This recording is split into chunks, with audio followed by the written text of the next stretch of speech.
जिस वक्त प्रधानमंत्री नरेंद्र मोदी अमेरिका के प्रेसिडेंट जो बाइडेन से बात कर रहे हैं, उसी वक्त हमारे पड़ोस में नया डेवलपमेंट हुआ है।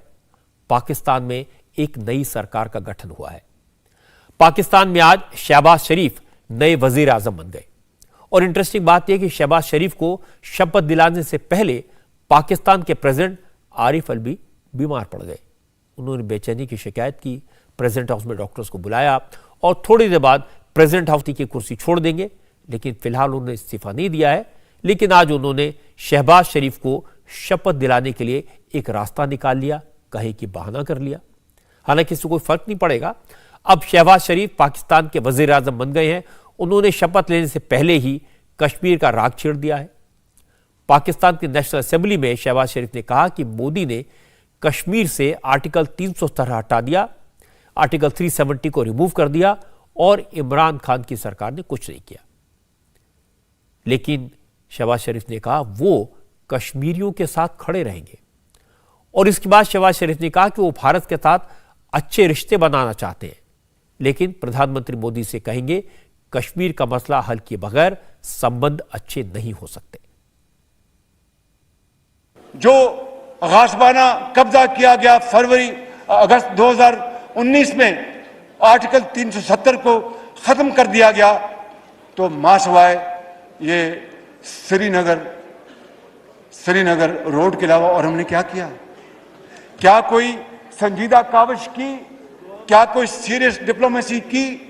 क्या कोई गए बार और कोशिश की कि जनाब कश्मीरियों के साथ क्या हश्र हो रहा है?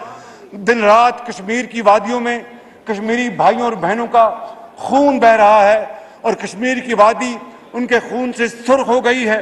तो जनाब स्पीकर, मैं अर्ज करना चाहता हूं कि भारत के साथ हम अच्छे ताल्लुकात के ख्वाह हैं, लेकिन मसला कश्मीर के मुनसिफाना हल तक पायदार अमन कायम नहीं हो सकता। इसलिए मैं समझता हूं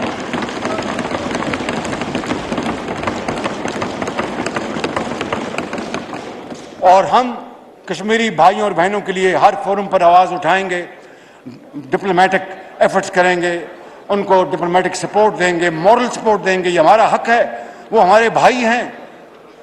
जनाब स्पीकर, काश भारत ये समझ लेता। और मैं प्राइम मिनिस्टर मोदी को मैं ये मशवरा दूंगा कि आप समझें कि दोनों अतराफ जो गुर्बत है, जो बेरोजगारी है, जो बीमारी है, जो लोगों को दवाई नहीं मिलती, तालीम नहीं है, कारोबार नहीं है, मजदूरी नहीं है, क्यों हम इस तरह अपना और आने वाली नस्लों का नुकसान करना चाहते हैं? आए कश्मीर का मसला अक़वाम मुत्तहिदा की करारदादों और कश्मीरियों की उमंगों के मुताबिक तय करें और दोनों अतराफ इन गुर्बत को ख़त्म करें, गुर्बत को मिटाएं, रोजगार पैदा करें, तरक्की दे और खुशहाली लेके आएं। कश्मीर पर पाकिस्तान में प्राइम मिनिस्टर कोई भी हो, बात एक जैसी करते हैं। जो डायलॉग अभी आपने सुना शहबाज शरीफ ने बोले थे, एग्जैक्टली वही डायलॉग इमरान खान ने बोले थे। जब कश्मीर का मसला आता है तो स्क्रिप्ट लिखी हुई होती है और जो फौज कहती है वो कोई भी प्राइम मिनिस्टर हो उसी को दोहराता है। अब सच्चाई क्या है कि पाकिस्तान कश्मीर में खून खराबा बंद कर दे, मासूम लोगों की जान लेना बंद कर दे, दहशतगर्द की घुसपैठ कराना बंद कर दे, तो कश्मीर का भला होगा। और कश्मीर के नागरिक यही चाहते हैं कि पाकिस्तान अपने से अपना काम रखे। अब मैं थोड़ी पाकिस्तान की सियासत की आपको बात बता दूं। वहां जो वजीर आजम बनते हैं वो ऐसे नहीं होते जैसे हमारे यहां उनका इलेक्शन होता है। पाकिस्तान की नेशनल असेंबली में प्राइम मिनिस्टर के इलेक्शन के लिए नॉमिनेशन फाइल किए जाते हैं, वोटिंग होती है। आज शहबाज शरीफ के मुकाबले में इमरान खान की पार्टी तहरीक इंसाफ की तरफ से former foreign minister Shah Mahmood Qureshi ने पर्चा भरा था, लेकिन वोटिंग से पहले इमरान खान की पार्टी के सारे एमपीज ने नेशनल असेंबली से इस्तीफा देने का ऐलान कर दिया। वजीर आजम के इलेक्शन का बॉयकॉट किया। 342 मेंबर वाली अवामी असेंबली में शहबाज शरीफ को 174 लोगों ने सपोर्ट किया।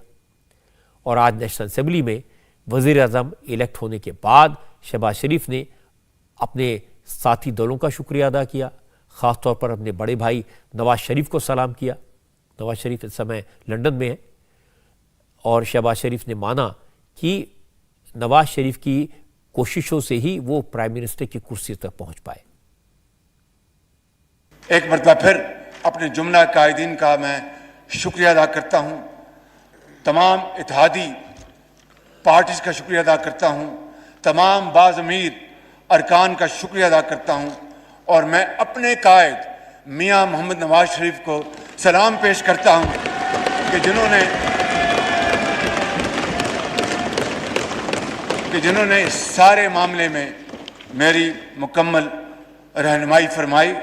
और जनाब स्पीकर, बिलाशुबा हमें इस मौके के ऊपर हमें ज़राए अबलाग, सोशल मीडिया, तमाम सहाफ़ती इदारों, तंजीमों, प्रेस क्लब्स और सिविल सोसाइटी के उन आइन परस्तों, खौफ और लालच से बेनियाज उन अफराद को, उन जमातों को मैं समझता हूँ कि उनका भी हमें दिल की अथाह गहराइयों से उनका शुक्रिया अदा करना चाहिए कि उन्होंने इस बार, इस वक्त आइन और कानून का पूरा साथ दिया और ये जमहूरी अमल को आगे बढ़ने में पूरी मदद की। पाकिस्तान में पिछले 1.25 महीने से इमरान खान अपनी कुर्सी बचाने की कोशिश कर रहे हैं, लेकिन आज उनका सब कुछ खो गया। इमरान खान ने असेंबली की मेंबरशिप से भी रिजाइन कर दिया। उन्होंने कहा वो चोरों के साथ, डकैतों के साथ असेंबली में नहीं बैठ सकते। इसके बाद उन्होंने अपनी पार्टी के सभी एमपी से नेशनल असेंबली से एक साथ इस्तीफा देने को कहा। हालांकि शाह महमूद कुरैशी समेत कई नेता नहीं चाहते थे कि सभी पार्टी के एमपी इस्तीफा दें। वो चाहते थे कि उनकी पार्टी एक जिम्मेदार ऑपोजिशन का रोल प्ले करे, लेकिन इमरान खान जिद पर अड़े रहे और इसके बाद शाह महमूद कुरैशी इस पार्लियामेंट पहुंचे, लंबी चौड़ी तकरीर दी और प्राइम मिनिस्टर के चुनाव के लिए वोटिंग होने से पहले नेशनल असेंबली से बाहर चले गए। हालात को सामने रखते हुए ये जो बैरूनी मदाखलत हो रही है, जो पॉलिटिकल इंटरफेरेंस पाकिस्तान में हुई है, जिसका एतराफ नेशनल सिक्योरिटी कमेटी कर रही है, उसको सामने रखते हुए मैं समझता हूं आज इस प्रोसेस का हिस्सा बनना, आज इस प्रोसेस में शामिल होना एक नाजायज हुकूमत को लेजिटिमेट करने के मुतरादिफ होगा और हम इस गुनाह में शरीक नहीं होना चाहते। जनाब वाला, चुनाचे मैं तहरीक इंसाफ का वजारत उज़्मा का कैंडिडेट था, मैं आज उस सिलेक्शन की बायकॉट का ऐलान कर रहा हूं मैं, और मैं आज पार्टी के इज्तिमाई फैसले को सामने रखते हुए आज हमने तहरीक इंसाफ इमरान खान की मशावरत में तहरीक इंसाफ के दोस्तों ने फैसला किया है, इस नाजायज हरकत में हम शामिल नहीं होंगे। हम आज़ाद पाकिस्तान के ख्वाह हैं। आज हम मुस्तफ़ी होने का ऐलान कर रहे हैं और सब खड़े हो, हम सब मुस्तफ़ी होने का ऐलान कर रहे हैं और इंशाअल्लाह ये एक स्पॉन्सर्ड अरेंजमेंट को हम मुस्तरद करते हैं। इमरान खान पाकिस्तान के पहले ऐसे प्राइम मिनिस्टर हैं जिन्हें वोट ऑफ नो कॉन्फिडेंस के जरिए कुर्सी से हटाया गया है। हालांकि ये बात भी सही है कि आज तक कोई भी प्राइम मिनिस्टर पाकिस्तान में अपनी 5 साल की टर्म पूरी नहीं कर पाया, कोई भी प्राइम मिनिस्टर। लेकिन इमरान खान कहते रहे कि वो आखिरी बॉल तक खेलेंगे, लेकिन न तो वो अविश्वास प्रस्ताव का, नो कॉन्फिडेंस मोशन का सामना करने के लिए पार्लियामेंट पहुंचे और न ही नया प्राइम मिनिस्टर चुनने के प्रोसेस में उनकी पार्टी शामिल हुई। इमरान खान ने कहा जिस शख्स के खिलाफ अरबों रुपए के घोटाले का केस चल रहा हो, अब वो पाकिस्तान का वजीर आजम बन रहा है, ये पाकिस्तान के लिए शर्म की बात है। जो आदमी एक मिनट रुक जाए। 16 अरब रुपए का एक करप्शन का केस, 8 अरब रुपए का दूसरा केस, उस आदमी को जो भी सिलेक्ट करता है, इलेक्ट करता है प्राइम मिनिस्टर, इससे बड़ी मुल्क की तौहीन नहीं हो सकती। इस्तीफे दे रहे हैं। इमरान खान 27 मार्च से यही आरोप लगा रहे हैं कि उन्हें हटाने की इंटरनेशनल साजिश हुई। उनकी पार्टी के नेता और डिप्टी स्पीकर कासिम सूरी ने कहा वो इस साजिश के सबूत सुप्रीम कोर्ट को भेज रहे हैं, क्योंकि साजिश साबित करने वाली ये चिट्ठी इस बात का सबूत है कि पाकिस्तान को गुलाम बनाया जा रहा है। कासिम सूरी, आपको ध्यान होगा, वही डिप्टी स्पीकर हैं जिन्होंने 3 अप्रैल को ऑपोजिशन का नो कॉन्फिडेंस मोशन खारिज करके असेंबली की बैठक रद्द कर दी थी और जिसे बाद में सुप्रीम कोर्ट ने बहाल किया। ये मरासला मेरे हाथ में है, ये मेरे तमाम मेंबरान देख सकते हैं मरासला। इस मरासले में बरमला गरूराना तौर पर, तकब्बुराना तौर पर पाकिस्तान को धमकी दी गई है और कहा गया है कि ये आपको ये भी बताता चलूं ये मरासला पाकिस्तान में हदम एतमाद की तहरीक आने से पहले ये मरासला दिया गया, ये आया यहां पे और इसमें साफ लिखा गया आका की तरफ से कि अगर यह हदम एतमाद की तहरीक कामयाब नहीं होती तो पाकिस्तान को संगीन हालात से गुजरना पड़ेगा। आज पूरे पाकिस्तान के शहरियों से मैं पूछता हूं कि क्या यह गुलामी करना है हमने? आज इस चीज की सजा दी गई वजीर आजम इमरान खान साहब को कि वो गुलामी नहीं मान रहा था, एक खुद मुख्तार पाकिस्तान की बात की। मैं वफाकी काबीना के जो मुझे ये की इजाजत से डिसक्लासिफाइड किया गया है, ये मरासला में सुप्रीम कोर्ट के चीफ जस्टिस पाकिस्तान को सील करके मुरासला कौमी असेंबली की तरफ से भेजता हूं। इमरान खान ने विपक्षी दलों पर गद्दार होने का, चोर होने का, डकैत होने का आरोप लगाया और उन्होंने बड़े साफ साफ कहा कि अमेरिका ने साजिश की है उनकी सरकार गिराने की और यह कहा कि जो उनके विरोधी दलों के नेता हैं वो अमेरिका से पैसा लेकर अमेरिका के प्रेशर में पाकिस्तान को बेच रहे हैं, उन्होंने उनकी सरकार गिरा दी।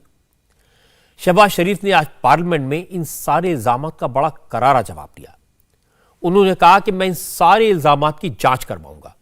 शहबाज शरीफ ने कहा कि वो नेशनल असेंबली की स्टैंडिंग कमेटी से इसकी जांच का ऐलान करते हैं, सारे सबूत सामने रखे जाएंगे, इस मामले से जुड़े हर शख्स की पेशी होगी, पूरा सच जनता के सामने आएगा।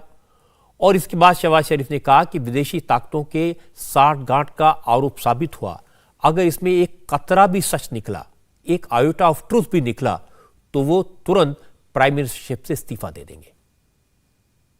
मैं आज जनाब स्पीकर आपकी खिदमत में अर्ज करना चाहता हूं अपनी तरफ से और बिला खौफ तरदीद इन कायदीन की तरफ से मैं ये कहना चाहता हूं कि अगर इस हवाले से अगर एक रत्ती बराबर जनाब स्पीकर अगर even an iota of any shade of evidence खुदा न खास्ता आ जाए कि हम किसी बैरूनी साजिश का शिकार हुए या खुदा न खास्ता बैरूनी किसी ताकत के हमें वसाइल मिले, जिस तरह के फॉरेन फंडिंग में साबित हो चुका है, ये अगर खुदा न खास्ता एक धेले की कहीं ये साबित हो जाए या हमारी इन्वॉल्वमेंट साबित हो जाए, तो मैं यहाँ पर आपको गवाह बनाकर, उस खुदाए बुजुर्ग बरतर को गवाह बनाकर ये कहता हूँ कि मैं एक सेकंड में वजारत उज़्मा से इस्तीफा देकर घर चला जाऊंगा। जनाब स्पीकर, शहबाज शरीफ प्राइम मिनिस्टर बन गए और प्राइम मिनिस्टर रह चुके इमरान खान प्रोटेस्टर बन गए। उनके सपोर्टर पाकिस्तान के अलग अलग शहरों में विरोध प्रदर्शन कर रहे हैं। इमरान खान ने ऐलान किया कि वो तुरंत इलेक्शन करवाने के लिए पूरे मुल्क में आंदोलन चलाएंगे। शहबाज शरीफ ने वजीर आजम के लिए नेशनल असेंबली में चुनाव जीतते ही कश्मीर का नाम लिया, आर्टिकल 370 का जिक्र किया, नरेंद्र मोदी को याद किया। तो इसमें तो कोई हैरत की बात नहीं है। पाकिस्तान में जो भी पावर आता है, जो भी सत्ता में आता है, जो भी कुर्सी पर बैठता है, उसे इसी तरह की लिखी लिखाई स्क्रिप्ट पढ़नी होती है। स्क्रिप्ट वही रहती है, पढ़ने वाले बदलते रहते हैं। इन नेताओं को लगता है कि ऐसी बातें करके वो अपनी कौम को खुश रख सकते हैं। शहबाज शरीफ और उनके भाई नवाज शरीफ कई पावरफुल पोजीशन पर रहे हैं, इसीलिए उनकी पॉलिसी, उनकी फितरत, उनका मिजाज सबको मालूम है। शहबाज पाकिस्तान की ताकतवर फौज के दोस्त हैं और पाकिस्तान की फॉरेन पॉलिसी और डिफेंस पॉलिसी दोनों हमेशा फौज ही तय करती है। शहबाज शरीफ को चाइना का दोस्त माना जाता है। मुझे याद है चाइना के वाइस प्रेसिडेंट ने एक बार शहबाज शरीफ को शहबाज स्पीड का खिताब दिया था, क्योंकि शहबाज ने चाइना के साथ मिलकर जो प्रोजेक्ट चल रहे थे वो शेड्यूल से पहले पूरे कर लिए थे। फौज और चाइना से दोस्ती तो इमरान खान की भी थी। लेकिन अमेरिका को लेकर शहबाज शरीफ का रुख इमरान से बिल्कुल अलग है। वो मानते हैं कि पाकिस्तान अमेरिका के रहमो करम पर जिंदा है। वो ये भी खुलकर कहते हैं कि पाकिस्तान को किसी भी सूरत में अमेरिका को नाराज नहीं करना चाहिए। यही बात आने वाले दिनों में पाकिस्तान की नीयत और नीतियां तय करेगी। इंडिया टीवी हर वक्त हर जगह डाउनलोड करने के लिए सर्च करें India TV news Google play store या ऐप स्टोर पर।